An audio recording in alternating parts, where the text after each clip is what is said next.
This is the Amy Edwards Show, and I'm your host, Amy. This show is here to help all of us live our best life and feel amazing at absolutely every age. We focus on transformation and empowerment through practical tools, strategies, habits, and mindset shifts that will help you unlock your potential, build self-love, and embrace your unique journey. We'll cover everything from health and wellness to personal growth and spirituality with inspiring guests and real conversations. So if you're ready to level up, break out of your comfort zone, and make lasting changes, you're in the right place. It's never too late. In fact, some of your best days haven't even happened yet.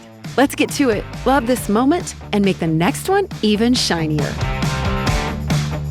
Hello and welcome to the show. Oh, I'm excited today. I think we already are mutually adoring each other. So I am so here for this conversation too, because it speaks to me very deeply, what we're going to talk about today. So join me in welcoming Britt Frank. Britt has a long, well-earned list of letters after her name. It is MSW, LSCSW, SEP, is a licensed neuropsychotherapist, a keynote speaker, and the author of The Science of Stuck and a new book that's coming out very soon called Align Your Mind, Tame Your Inner Critic, Make Peace with Your Shadow Using the Power of Parts Work. Britt holds degrees from Duke University and the University of Kansas, where she also taught as an award-winning adjunct professor. Her work has been featured in the New York Times, Forbes, NPR, Esquire, Psychology Today, and more. And what makes her stand out is her ability to make complex brain science feel deeply human, actionable, and even fun. I love that so much. I love bringing things down to earth. I'm so excited. Britt, you specialize in helping people break free from the long-standing patterns that they've had, the internal chaos that they have felt, and not in a way that overrides their minds, but helps people learn to work with their minds. So welcome to the show today. Thank you so much for having me on. I'm so happy to be with you today. I'm so happy too. And your central message is that your brain is on your side.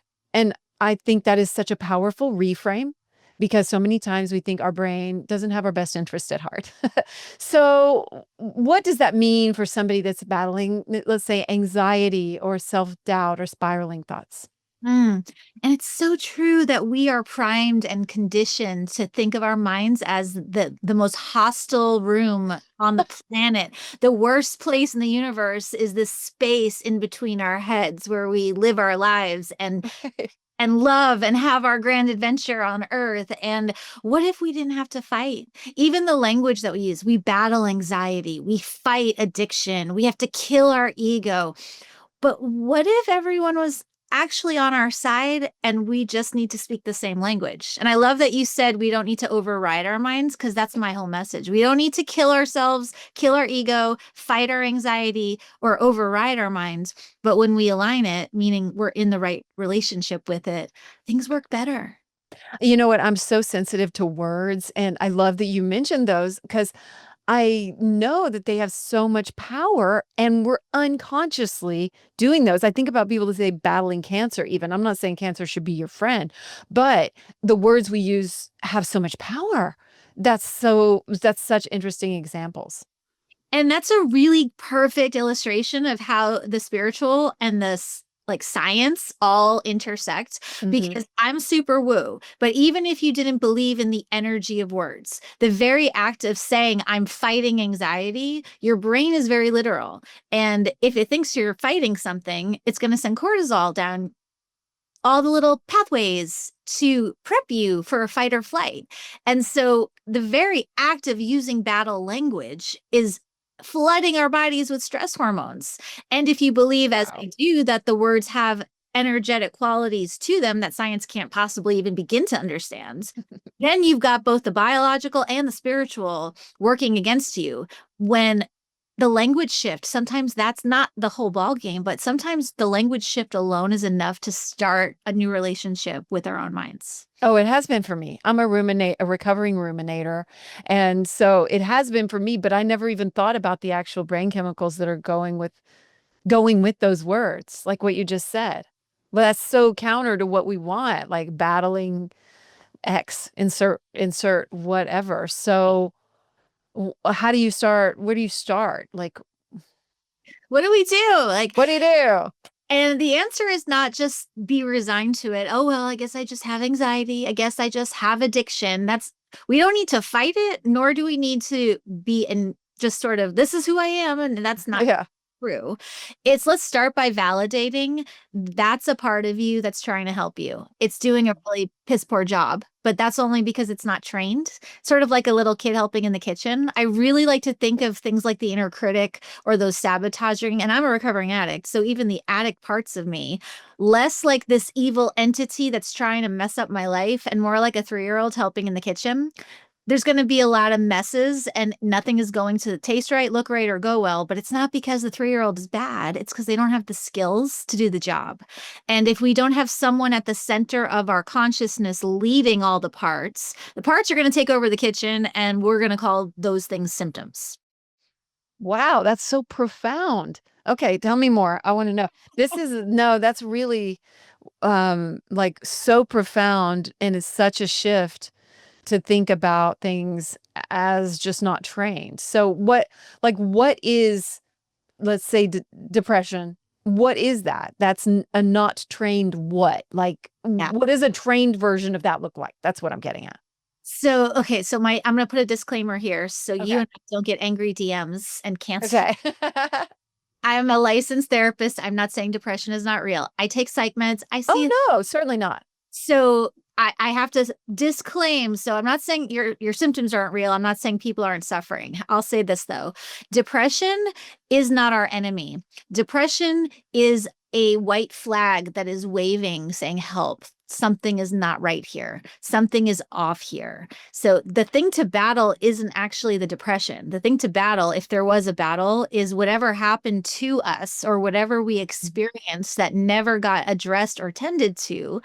And Jim Carrey actually speaks so beautifully about depression. And he said, depression is your body's way. Can I swear on here? Or is this? Oh, yes. Yes, please do. He's like, depression is your body's way of saying, fuck you. I don't want to be this character anymore. And that is the single best characterization of depression I have ever heard. As a clinician, I'll co-sign on that.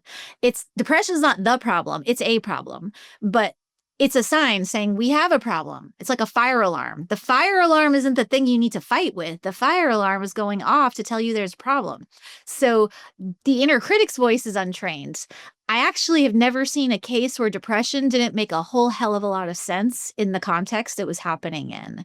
And then we say, now we have to fight your depression. And it's like, no, we don't have to fight your depression. Your depression's trying to point to a problem. We have to figure out what's going on, what's actually hurting you. And that's where shadow work comes in. Because if you're not connected with your unconscious, things like depression are going to be totally baffling to you. And you're not going to know why, and you're not going to know where to start. And that's where also the intersection of the spiritual work and the psychological and the biological shadow work hits them all. Huge fan. Yeah. Well, so the depression piece, though, I mean, sometimes brain chemicals can get off, or it's like maybe you've taken a substance that's caused you to have an imbalance. So does that even go for those? Is that even when you have something that triggers it, or causes it from an imbalance, do you think that still means that it's pointing to something that's wrong?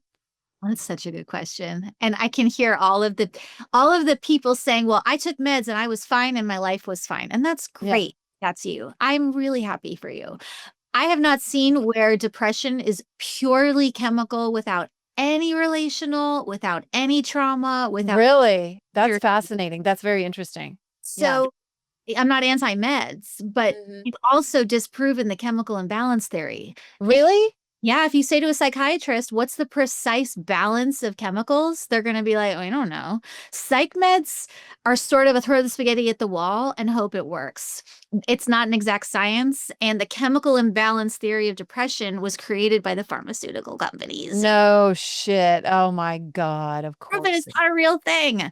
Oh my God. Wow. No, that's good intel. I'm glad I asked, because I don't know as much about it. I've had bouts of depression and something was wrong. I did not take meds, but I know that people in my family have. And so, even when from the outside, you're just like, what's wrong? But yeah. Mhm. And from the outside, what's wrong? And I was one of those people because if you were to look at my life, it didn't look overly traumatic. There was nothing terribly wrong that you could see. Sure. For people who all of a sudden are having these symptoms and feeling awful and making decisions that annihilate their well-being, that shit doesn't come out of nowhere. I have never seen a symptom have no explanation whatsoever, even if it's chemical. And again, do whatever you need to do to take care of yourself. But depression is the mechanism of depression is your body pushing down. So like a tongue depressor pushes your Yeah. tongue down. Depression is your body constricting and going into a freeze state. Our body doesn't do that if it feels safe. So it's not why the depression, it's what in my life now or historically has been unsafe. Whether or not it should look unsafe, my body's telling me something's not right. And we're experts at ignoring ourselves.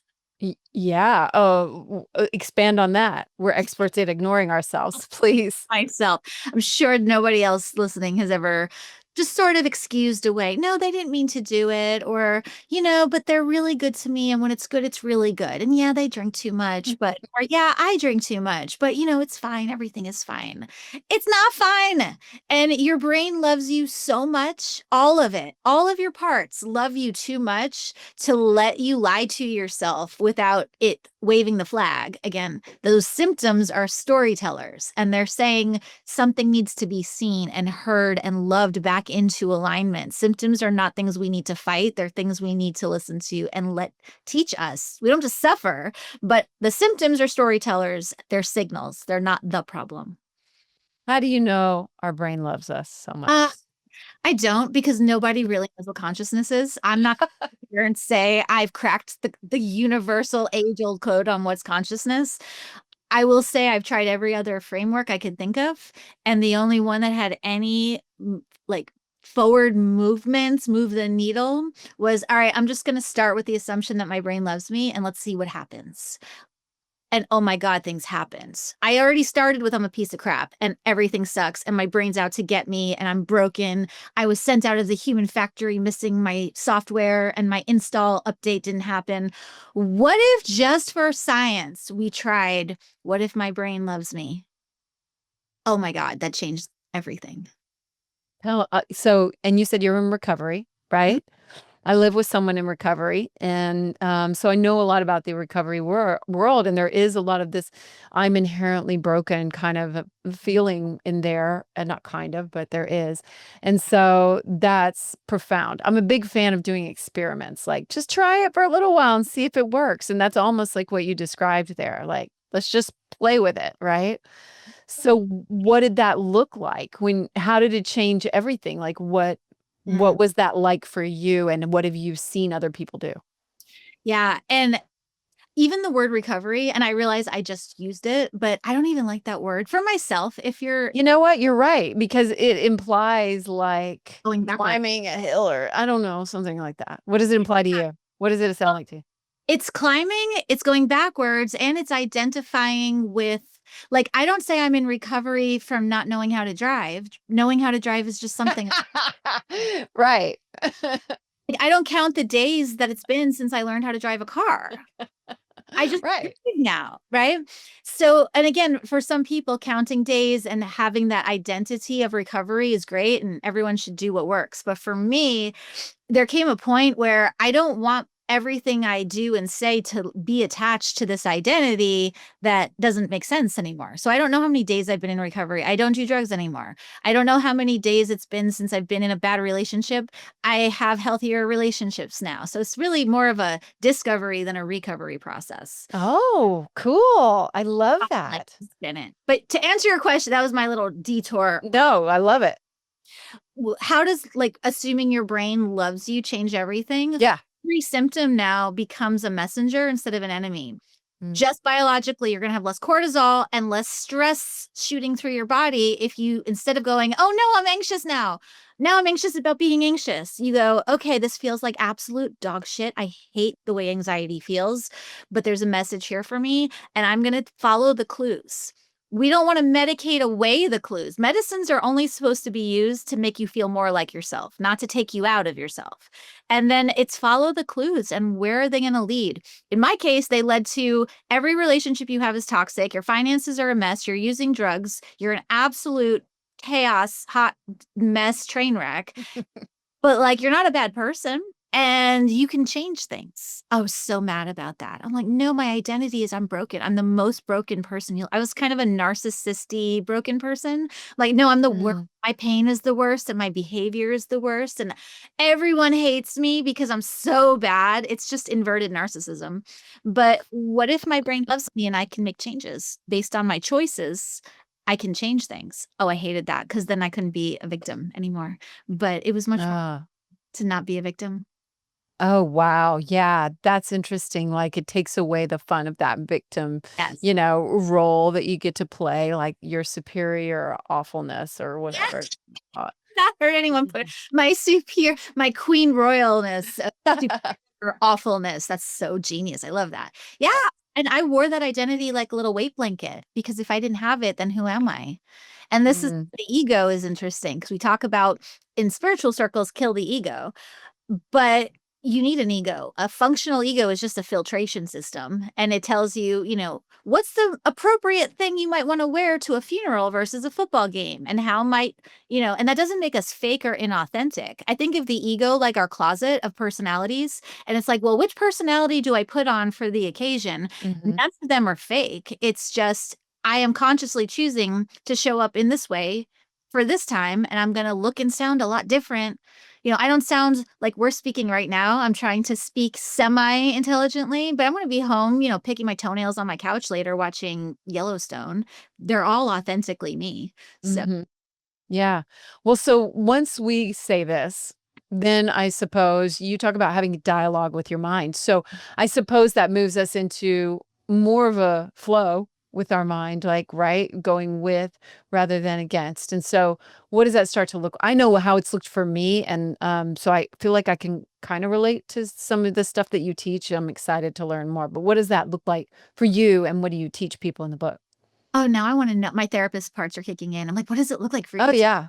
I mean, for me, for me, it's been overriding neural pathways, actually resetting neural pathways that have just gotten ingrained with ruminating negative thoughts that I had carried for such a long time that I didn't even realize I was doing them. And so I had to, for me, just find one simple thing that I could just get on repeat, which is I love myself, life loves me. And which might be another way of saying my brain loves me. I don't know. And so that I just put on repeat when I'm having a moment or whatever. So, and it's gotten much better. I love that so much. And I still struggle and I still am working this stuff out in real time like anyone.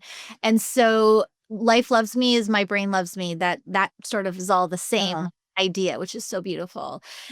I'll give you an example. So I did a keynote and then after my keynotes, no matter how well they go, I go into the overthinking every single word, every place I should have paused or could have done something else, or I walked awkwardly in this way. And I'm an expert at annihilating myself. And I know myself well enough to know I'm not going to just fight that. It's not going to not happen.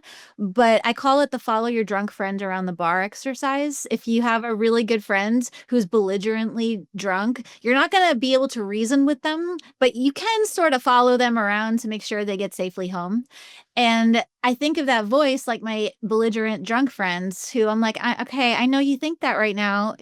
It's not true, but okay, you think that, and I'm with you, and I'm not going to leave you, and I'm just going to sit with you at 3 in the morning while you're spinning, and that's how you observe the voice instead of becoming the voice. And as long as you can observe those parts, you're not going to feel like this is the universal truth. It's a truth for a part in that moment, but I can handle that a part of me feels like a fraud sometimes. Like, no problem. I got you, girl, all day. I will sit here and hug you and hold you until you have worn yourself out. And then we fell back asleep around 4.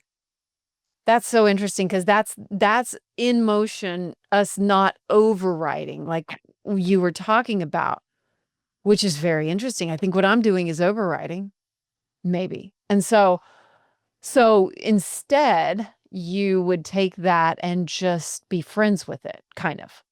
Sometimes the override is appropriate. Oh my God. If I stopped and just dialogued with every thought every time I felt a thought, I would just be in a padded room doing a lot of nothing. There are times where it's like, you know what? Nope, all is well. This is happening for my highest good, and I am safe, and my brain loves me, and we're just going to feel like crap and do it anyway. There are times for that. At Okay. 3 in the morning last night, there was nowhere to go, and I wasn't going to fall back asleep, and I wasn't going to medicate myself to sleep. So it seems like, well, I got the time. I'm not going to obsess about how many more hours I have left to sleep. It seems like this is a good place to befriend the voice. Sometimes you can soothe it or distract it. Sometimes you can sit and have a cup of tea with it, but we want a variety pack of ways to work with ourselves. Otherwise, we're all going to be spinning in our heads all the time. Well, tell me what all's in the variety pack then. Like, I know sometimes for me too, writing it down just helps me like get it out. Do you use anything like that that's just a get it out method? I don't personally. I'm a journaler. I'm a writer. Mhm. I don't write down the ruminating thoughts personally, but you can write it down and burn it. That's in the toolkit. Oh, yeah. For me, it feels like I'm accidentally affirming it when I journal it. That's just me. So I feel like writing it is my brain saying this is true, even though it's not. So that method doesn't work for me. I do the dialogue method. And inner dialogue looks like imagine there's a person sitting in a chair across from you, and then talk to that part out loud, and then switch chairs, and then talk as the part. And you're having this imaginary conversation with yourself. You're going to feel it crazy. You're going to feel insane, but it's the sanest thing you'll ever do is sit down and actually talk to yourself out loud and then respond to yourself out loud. It's amazing how efficient that work is. I have never done that. That sounds really powerful. I mean, I've definitely had conversations, but that's such a distinct way to recognize these different parts. Do you dress them in different things? Oh, I guess not. If you're doing it in the moment and saying out loud, you wouldn't Oh, like. But if you were imagining it, you would probably. you could. I've never. Fun. So if you were going to throw that in, it also, from a brain science perspective, really deepens the work because your brain is literal. So if I'm sitting here dressed in my therapist outfit and I call this the coffee cup solution, put a coffee cup in front of me and one across from me. All right, hey girl. All right, I hear you. You're having some problems. Let's talk. I could change my clothes and then dress in the way I imagine this part. Like if it's my 16-year-old self, I would throw Mhm. like circa 90s stuff, like combat boots and a plaid shirt or whatever, and then talk as that part. That would be a real undertaking to do all that work, but you totally could dress as the part and then talk to yourself like that. That's genius. Well, it's just genius to say it out loud because there's so much power when we say it out loud. And we talked about words, and I'm so careful about the words I use, but what I say out loud, especially to myself, because you're hearing your own voice. So, what happens when you have those dialogues like that? Like, I'm very interested in this tactic. What happens to you? Does it take the power away from it, or does it validate it? The first thing again is we want to stop the brain fight, flight, freeze. Like we can't do anything that we want when our brains are in this hardcore, it's lions coming after us and Mhm. it's escape or die. And that sounds dramatic, but that's how brains brain. And so just the very act of speaking words out loud, your vocal cords are vibrating. So like as you're talking, if you put your hand on your throat, you'll feel the vibrations. Mhm. If a lion was in the room, I I would be terrified to the point where I couldn't speak.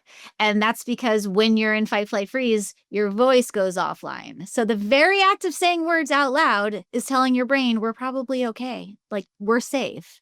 And then you can access curiosity. And once you get curious about the different parts of you, you'll realize, oh, some of them actually have a point, and some of them are actually pretty cool. Shadow work is not just what's all like the horrible stuff about me. Shadow work is anything that I'm not connected with that's true about me, including my power, my creativity, my innovation, my capacity, my energy of abundance or whatever. Most people are pretty connected with their bad traits, but the golden shadows is what Jung calls them. People Mm. run away screaming from their positive qualities. No, not me. It couldn't possibly me. No, I suck. Yeah, well, then there's like a worthiness piece of that, like, I don't have that or something like that. And I guess that invites a new dialogue maybe, or what would you do with that? Yeah, and I love that you said the repatterning the neural pathways, and dialoguing is one way to do that, but sometimes just doing the opposite of what you're feeling in the moment is enough to start rewiring your pathways. So if I'm a person that historically has had no friend, and there was a time I had no friends, I did nothing. I was just sort of a bridge troll hiding from the world. But if I wanted to embody the energy of I'm a person who goes out and interacts with the world, I'm going to go make myself sit in a coffee shop. I might only interact with the coffee people because those feel safe, but that's something that's opposite of what I'm feeling in the moment. And when you act opposite to the instinct, you start telling your brain there's this other possibility. And Mm. that opens up a whole bunch more possibilities. And then suddenly you're living a life that's full of friends and people, and peopling isn't so scary. Why are our brains so literal? I think our brains haven't this is not an I think, it's true. Our brains don't update like our phones. And so our brains are still running on the same software that they've been running on since we were in caves. And maybe that's why I enjoy the feeling of caving so much still. Baby. Like, imagine if you were still on the first generation cell phone. It's like our brains really love us, but they're running on very, very outdated software. So we have to teach it what safety actually means. Because looking at a we need to talk text will send me into fight flight as if I was about to get eaten by a wild animal. My brain doesn't differentiate. And so it's like, okay, brain, I know you're just trying to help me and I love you. And I have emails I need to get done. So I love you. We're going to talk about this later. And for now, I need you to shush and we're going to move forward with our day. And And that's how does that affect your nervous system then? I mean, I'm guessing you're not dumping the cortisol, right? So you're avoiding that. But like, I guess I'm thinking of last week, I had something come up that kind of set me off to where my blood pressure just rose for like a good day and a half. And so, what do you do in those moments? Like, I feel like I couldn't think my way out of it. what did you end up doing? I told myself that I knew it would pass, and I was just really fixated on it right now, and just to take the time to just let myself have time, and it would get better, and it did. And I also looked at it with better perspective. And I do try to it's a variation of the dialogue. I think that sometimes I try to treat myself like I would a friend, and just say, like, if I was talking to a friend, I'd be like, this is not that big a deal. Everything's okay. And so I try to befriend my own mind, I guess, is kind of a variation of what you're saying. Which is beautiful, and that works, right? It's not like Mhm. wrong with you. It's, "Oh, no, I love you, and I'm here, and this isn't that deep, and we're gonna be just fine." But what you said about feeling the blood pressure for a day and a half, I think that the wellness world largely has pathologized discomfort, and it's like any discomfort you're feeling is a sign that something is not right, and so we need to ice bath our way and sauna our way and 4, 6, 7 breathe our way out of discomfort, and I love all of those tools, none of them are bad. But sometimes the task is feel the discomfort and hang out with it and surf it until it passes instead of trying to medicate the symptom away or regulate the symptom away. What if it was part of how we strengthen our intrapsychic muscles to feel discomfort? It's kind of like going to the gym. I don't enjoy leg day, but I do enjoy being strong and having muscles, especially now. So I can't grow muscles without discomfort. And I think as within, so without, and as above, so below. So if discomfort is required at the gym for our physical fitness, emotional discomfort is probably required for our emotional fitness. Not so much that we injure ourselves, right? Like too much Right. workout is not good. Too much, I'm going to suffer just for the sake of suffering isn't good either. But discomfort isn't the enemy either. I'm really glad you brought that up, because I think so many times we get into the mode of like, well, I'll try this, or I need this or need that. And I'm a huge proponent on this show in particular of we have everything we need within us. So how can we really develop those things, which is a lot of what you're saying, right? Or exactly what you're saying, I think. We're so aligned. And Yeah. again, sometimes we need other people, but there's a point at which I'm asking everyone around me what they think because I don't trust myself. Well, I'm not going to learn to trust myself until I make some boneheaded decisions and some mistakes and I feel the discomfort of those bad decisions, and then I learn and grow from them. And I don't enjoy making mistakes, and I look back on some of my decisions and cringe sometimes, but how are you going to learn self-trust if you don't let yourself make a mess once in a while? That's right. You're so right. And that, like, the journey of self-trust has been a big one for me. I mean, like, for all of us, right? Self-love and self-trust. And when we speak out loud too, we're building that so well. Like, oh, I'm somebody I could be counted on, right? Yeah. Would you agree with that? Oh my God. And there's a technique I love for this that everyone's going to hate, but I stand by it. Oh. Mhm. And that is record yourself, video yourself, and get comfortable with the sound of your own voice, right? Most people, when they, probably not you because you're a podcaster, you're used to. Not me. But I do tell people to say it out loud and record their own voices. And I'm like, I know you're gonna hate it, but just get over it. Most people will say, "Oh my God, I hate the way I sound." And I have great empathy for that. But if you hate the way that you sound, how are we going to make our way throughout our lives expecting other people to listen to what we have to say Yeah. if we can't even tolerate ourselves? So Mhm. the way to learn how to befriend your own voice is to hear it a lot. The reason we hate our voice is because it sounds foreign. It's like, oh my God, the first time I heard myself, I'm like, I thought I had this really deep, rich voice and I sound like a Disney princess. It's like, it's not deep at all. But after a while, it becomes familiar like a friend. And so send yourself voice notes, record yourself. If you have a hard meeting you have to go into, video yourself when you're feeling good and say, all right, I know you have a hard day today, but I believe in you and I love you and I've got you. And then watch it the day you have to do the thing. It sounds so silly, but it works. Oh, I totally agree. Totally agree. Watch your game tape, do it. Yes. Yes. And um is saying your brain loves you, is that a variation of self-love? Or is self-love, right? I mean, It is. It's so funny because when we talk about self-love, it's this idea that I'm just going to love all of myself. mm, But like which self are we talking about? Does self-love mean you love every single one of your personalities equally all of the time? Or to me, self-love means there's a self in there who loves all the parts, but that doesn't mean that everything is going to feel good. I think on psychedelics is the only place you can really access that like universal self-love, but that wears off and then we have to be human. yeah, we do. All right, so let's get into some parts. So you mentioned the shadow too. I loved your definition of the shadow, by the way, the parts that we're not connected to. That's a really great way for us to understand it. And then even the golden shadow, like we can have these parts we don't connect to that are really amazing, beautiful parts. So thank you for that. So when you say our parts, what are we talking about? Like, what are some examples of these parts? It sounds very esoteric and mystical, but if you think of your body, you have one body. I am one Brit, but I have arms and legs and kidneys and teeth and all kinds of stuff I don't even know about that's in there. Yeah, yeah. One physical body is made of parts. There's nothing mysterious about that.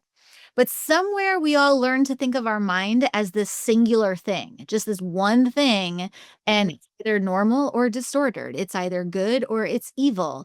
But your mind is just like your body. It's made of parts. Like any complex system is made of parts. A tree is one tree, and there's bark and branches and flowers and fruit. And each part has a different set of characteristics. You wouldn't tend to the branches the way you would to the bark or whatever. I don't do tree stuff. Close enough. But our mind, like our body, is made of different parts. And each part requires a different type of care. Like if I busted my knee, I'm not going to take a cough drop. It's like, well, a cough drop is for a throat problem. A busted knee needs something different. An inner critic problem is going to need a different intervention than an inner child problem. And so we need to figure out who's the cast of characters in our head and actually think of it like the movie Inside Out. Who's up there? I've got really sweet little, very bright-eyed, innocent children. I have very evil, diabolical, like borderline sociopathic parts that are just like, everybody sucks and the world is terrible. And I have altruistic, generous parts and selfish parts and nice parts and mean parts. But that doesn't make me disordered. That makes me human. The more I'm connected with my multiplicity, the better I feel. Really? I love that. Because I'm Yes. not fighting, trying to be, I'm a good person. I want you to think I'm a good person. I don't act out from all the part. Like, I might think everything sucks, the world should burn, but I'm not going to necessarily let that part drive my decisions. Mm-mm. I don't have to expend energy suppressing my parts, and they're just allowed to all hang out on the playgrounds.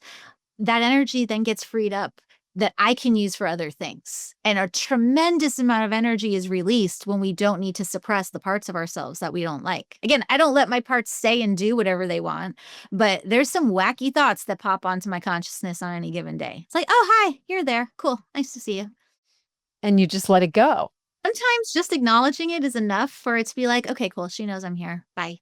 And then it'll go about its day. That's such a good analogy too about the one body and all the parts. And so I know I had a friend the other day that was doing some work with a relationship coach, and she was telling me about it. She said, "Oh, I want to meet somebody that's my best friend." And I was like, "Yes, I have that. I think that." She said, "My relationship coach said though that that was coming from my inner child and some need that it had, and that it wasn't healthy essentially." And I was like, "Well, your inner child's not going anywhere, so what's wrong with that?" Like, why is that a bad thing? I wouldn't think that that was bad, you know? Of course, your inner child wants a friend. And so I just found that really interesting because I was like, and I said to her, I was like, your inner child's not going anywhere, right? Like, it's there. So I don't know. That's not really a No, question, you're I guess, but no, you I'll know, take off that because I was thinking like with our body parts, technically you could amputate like your arm and mhm. actually cut it off, but you can't amputate your mind parts. So like you said, your inner child's not going anywhere. And so we don't want to pick our partners solely from the inner child's, but my inner child's part of my team. And yes, one of the values that she holds is she wants our partner to be our best friends. I might need to help her understand that a best friend as an adult doesn't really look like a best friend as a child. So, you know, our husband is going to have his own life, and that's okay. Or we're not going to be together 24/7 and have dinner together every night. We don't even sleep in the same room because I value sleep and he snores. And separate bedrooms is better for our relationship than semi unconsciousness where I'm pissed off all night. And so the inner child gets to be part of the team that decides what's my relationship going to feel like, or what do I want it to feel like. But that's one of the many parts. A relationship coach that says that's bad, first of all, I would challenge any coach that I tells. don't know that she said that. I might be putting words in her out.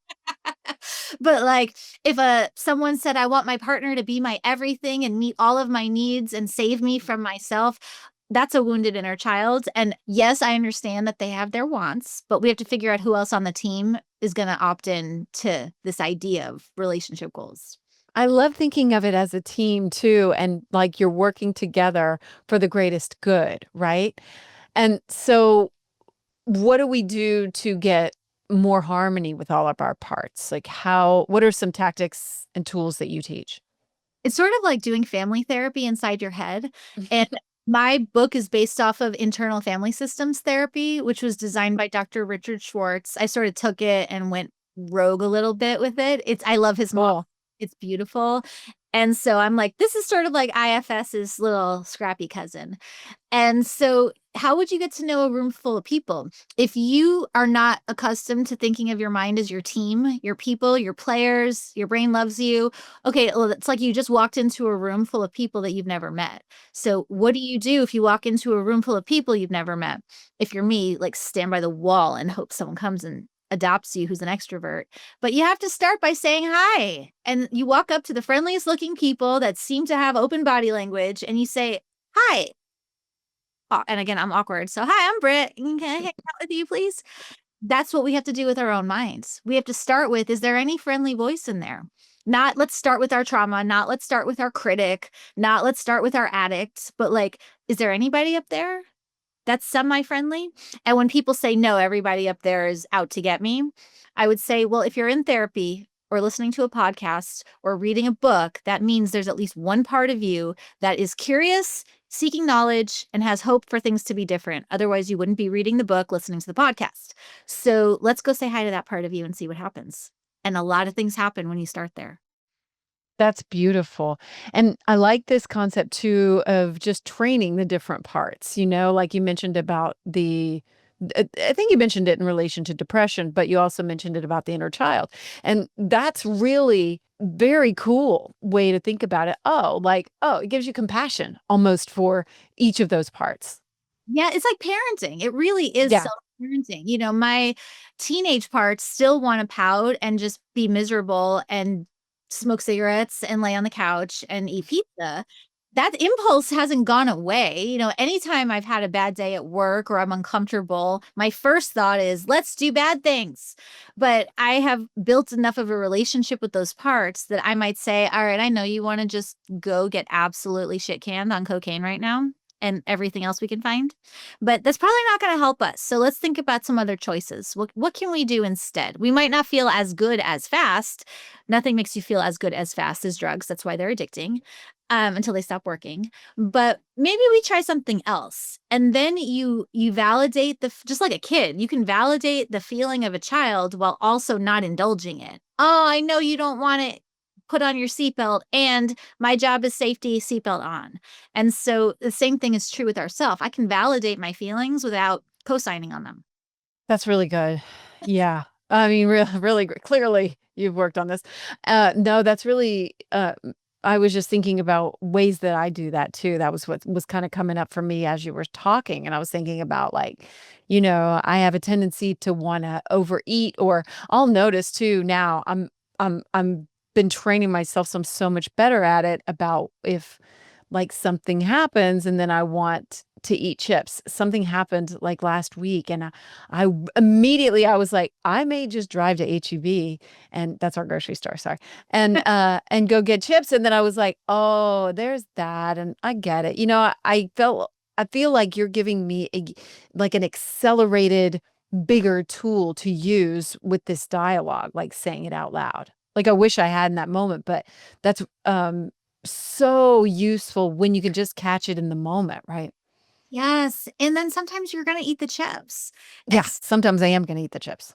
I had it after my keynote. My parts were like, "We want cake." And I'm in my 40s. I'm in perimenopause. I'm very mindful. I can't eat a lot of sugar because that makes me feel very bad. There was no way I wasn't going to go to eat the cake because and I did a quick assessment. All right, my blood sugar has been really stable. I've been really dialed in with my protein all week, and you know what, I could probably have a piece of cake and not have a whole lot of problems tomorrow with that. And so I said to that part of me, all right, I know you really want cake. We're just going to wait a little bit. If you still want cake in half an hour, we will go get the cake. And half an hour, she was like staring at the clock. Okay, it's been half an hour. I want cake. And it's like, you know what? Okay. Like today, and I had an eating disorder where I was restricted. Mm. I was anorexic. I was orthorexic, meaning obsession with clean eating. It's not a thing, but all food is clean unless you drop it on the floor.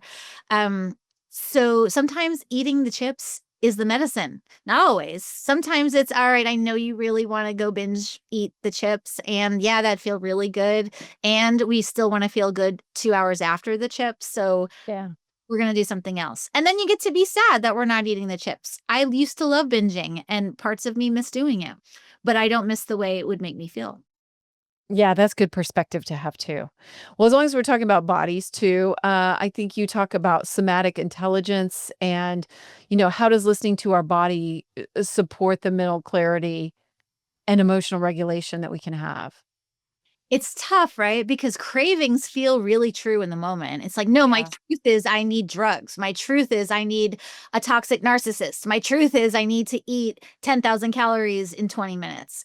So body cues are clues, but they're not always truth. And so Mhm. it's important to hear the body cue. What is your body telling you? If your blood sugar is out of whack, it might be telling you, I want sugar, but that doesn't mean what you need is sugar. But I always try to start with, what is the thing telling me? What's the need under the thing? If it's I want shoes, or I want whatever, what's the need under here? And then what's the core fear? We want to know not just what do I want, but what's the need under the want and what's the fear under that. And that will give us clarity to then figure out what our choices are and make a different decision. Yeah, that's interesting too, because it doesn't have to be something huge. You mentioned shoes, like it can be something that we could perceive as something smaller. Yeah, Yeah. exactly. Yeah. But bodies are, again, not our enemies. And for people who have chronic pain, they might argue. And I'm not talking about extreme situations where there's medical conditions.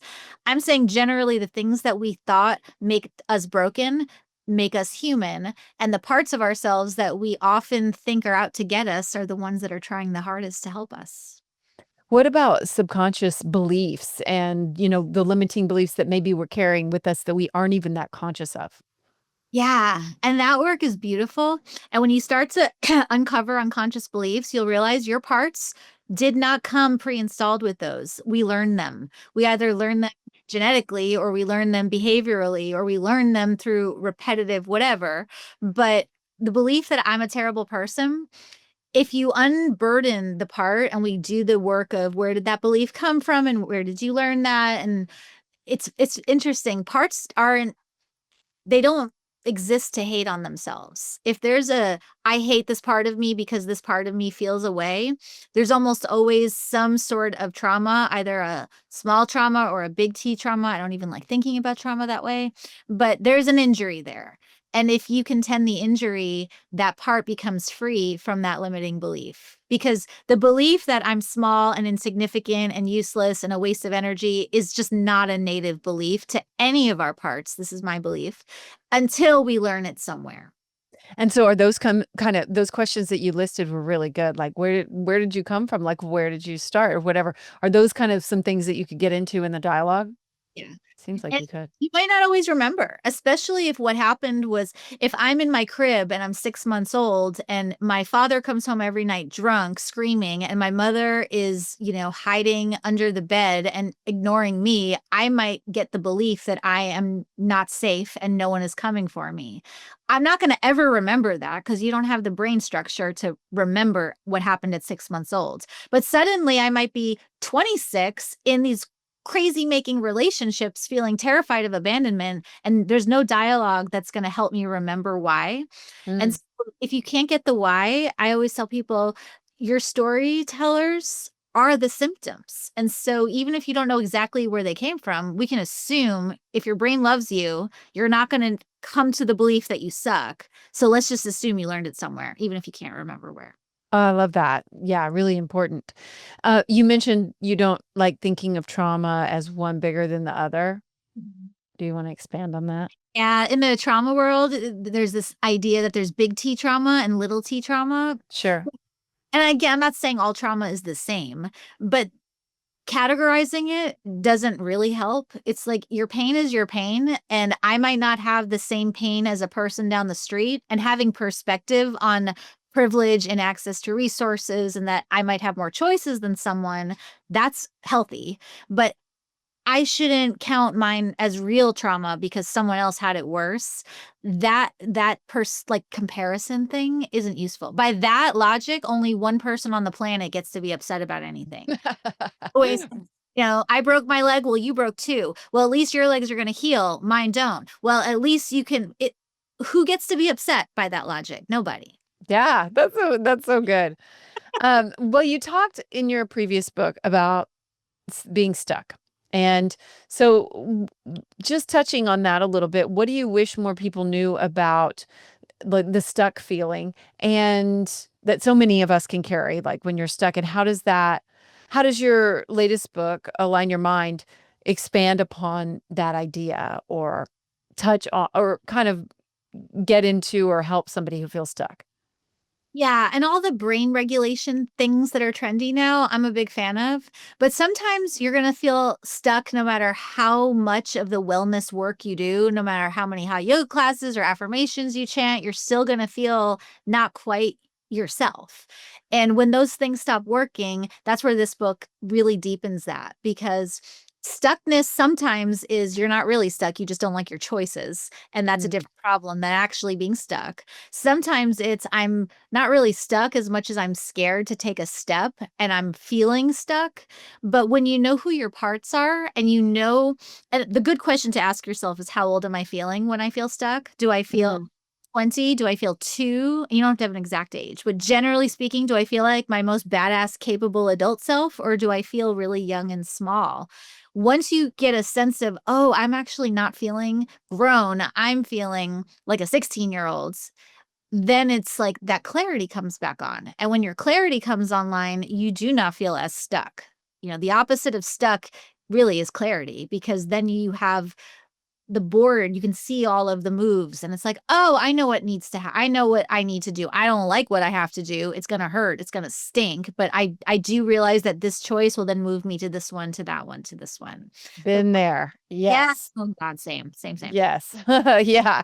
And sometimes it's not fun. You just don't like your choices. Yeah. Oh my gosh, what a great point.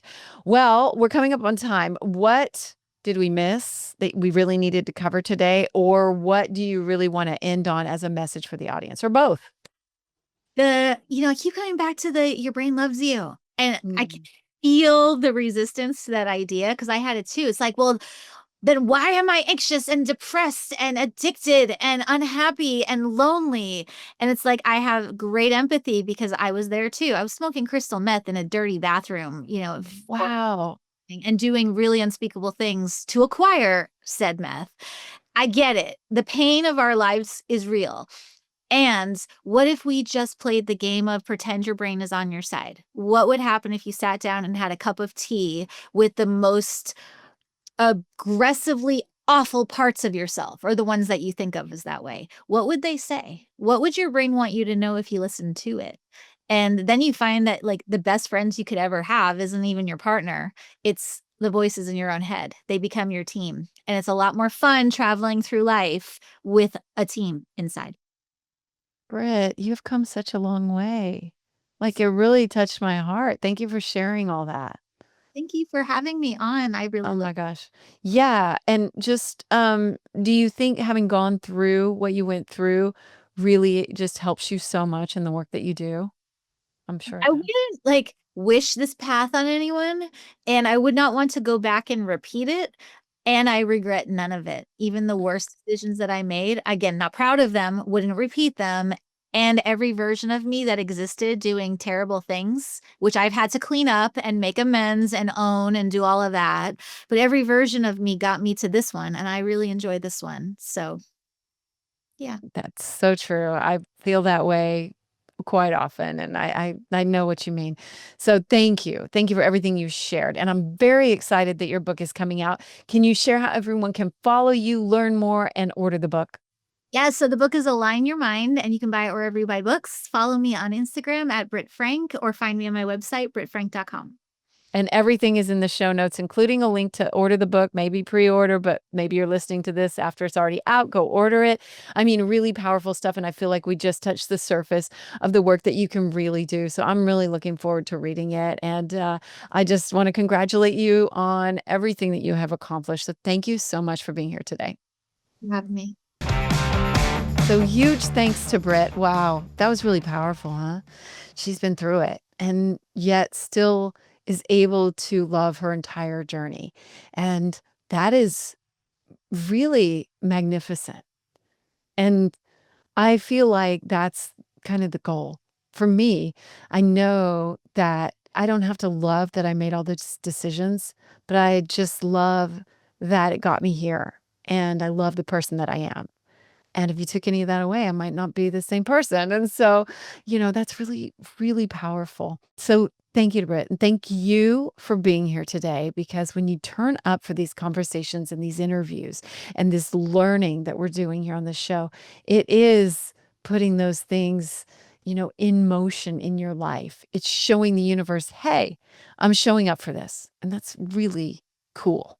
Really cool. And that really means like you're showing, I want to do this and I want to be that next best version, whatever that looks like, and do the work to love myself. And my brain loves me. That's a new one for me. My brain loves me. So I'm excited to put that into practice. And thank you so much for being here today. Your brain loves you. I love you. And Of course, you can sign up for my newsletter, amyedwards.info, amyedwards.com, and follow me on the socials at Real Amy Edwards or The Magic Babe on TikTok. I'm going to start posting there more. I haven't been. And just thank you so much, and share it with a friend, because then we can have those really cool conversations.